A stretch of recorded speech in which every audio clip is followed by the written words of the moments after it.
Recently, there's been a lot of talk in the roller coaster industry about brand new rides being strangely rough. For example, the new Barracuda Strike just opened at SeaWorld San Antonio. It's built by B&M and it's a family inverted coaster, but it is extremely rough. But Barracuda Strike isn't the first new coaster to be really rough, as over the past few years, B&M specifically has been making some really rough coasters. Take, for example, Rapterra at King's Dominion or Iron Menace at Dorney Park.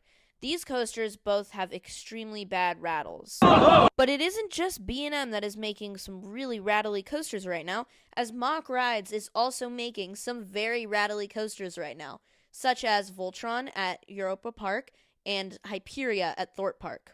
You see, since the 1990s, B&M has been making some really smooth coasters, but in 2022, that seemed to all change when Dr. Diabolical's Cliffhanger opened at Six Flags Fiesta, Texas. The thing that was different about this from other B&M coasters was that there was a weird rattle, which is very different from all the other coasters.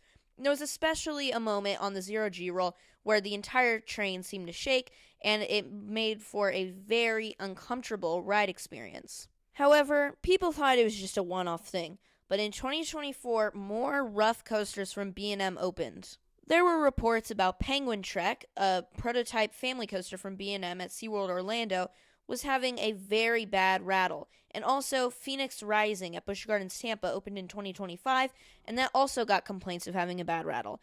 And of course, this was really weird for B&M. But again, it wasn't just B&M. Mock Rides had just opened Voltron and Hyperia, and both of those had gotten complaints for having really bad rattles. But let's take a look at Rapterra, the B&M wing coaster that opened in 2024 at King's Dominion. What is that? Why is it bouncing like that? It's like... wobbly, wiggly, wobbly, wiggly, wobbly, wiggly, ooh. But now let's take a look at another pretty new coaster, Voltron at Europa Park. This is manufactured by Mock Rides. I went there last year, and, well, here was my experience with it.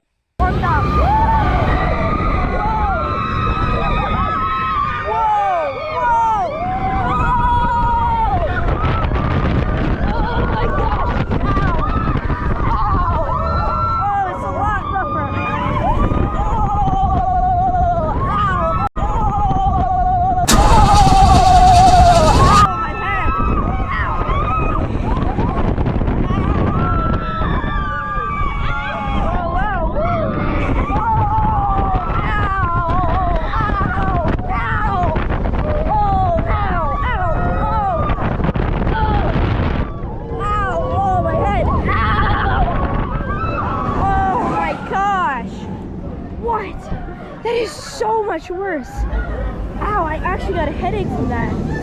Oh my gosh, that hurt. Oh no. That was bad. That was really bad. That was much worse than it was earlier. Oh, my head. Oh my gosh, that is a bad rattle. Oh. Ay, ay, ay.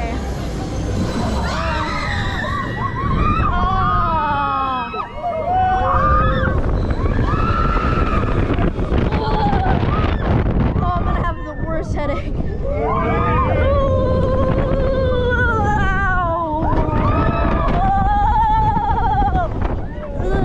Yeah, it literally broke my camera. Not for long though, it ended up being fine afterwards. And to be fair, it could have been the heat from that day. It was a very hot day, and that could have been expanding the metal on the ride, leading to a more rough ride experience. But it's still, I know for a fact, is rough because people still complain about it. Now, let's look at another really rough coaster, Iron Menace at Dorney Park, the B&M dive coaster. So most of the ride is pretty shaky, but the main jolt is the final turn right here. Oh, that's bad. B&M, what's going on, B&M? And then there's the newer B&M family coasters like Penguin Trek at SeaWorld Orlando, or Big Bad Wolf at Busch Gardens Williamsburg, and Phoenix Rising at Busch Gardens Tampa, and also the new Barracuda Strike at SeaWorld San Antonio. But there is one that I hear isn't that bad, and that is Big Bad Wolf at Busch Gardens Williamsburg. I hear that this one actually is pretty smooth, and when it opened last year, people were like, oh, is B&M finally fixed the problem? But yeah, now that Barracuda Strike opened, it is very clear that they have not fixed the problem. The thing is, I haven't ridden any of these new B&M coasters that people say are rough, and judging off these videos, they honestly really don't look that bad. Later this year, Six Flags Over Texas will be opening Tormenta, a 300-foot tall dive coaster, and right now people are very concerned that it might be really rough like these other B&M coasters, but I don't think so, and that comes down to one reason: the wider track gauge. The last time this track with the wider gauge was used was on Yukon Striker back in 2019, and that was back when B&M made smooth coasters. So, as long as they don't screw it up, Tormenta has a good chance of actually being smooth. But you never know. But you're probably wondering, why are these coasters so rough? While no one knows the exact reason, it probably comes down to a few things. It's most likely a mix of the track, the wheels, and I don't know the word for it, but the thing that holds the seats up.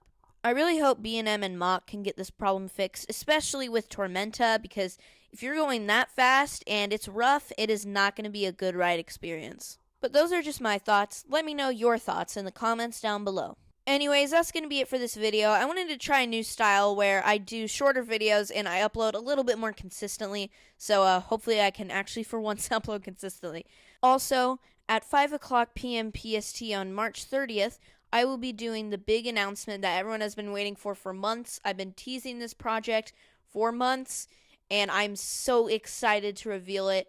I've been working on it a bunch over the past few weeks, I should say, and it's going to be awesome. So yeah, I'm excited to reveal it to you guys, and I hope to see you on March 30th.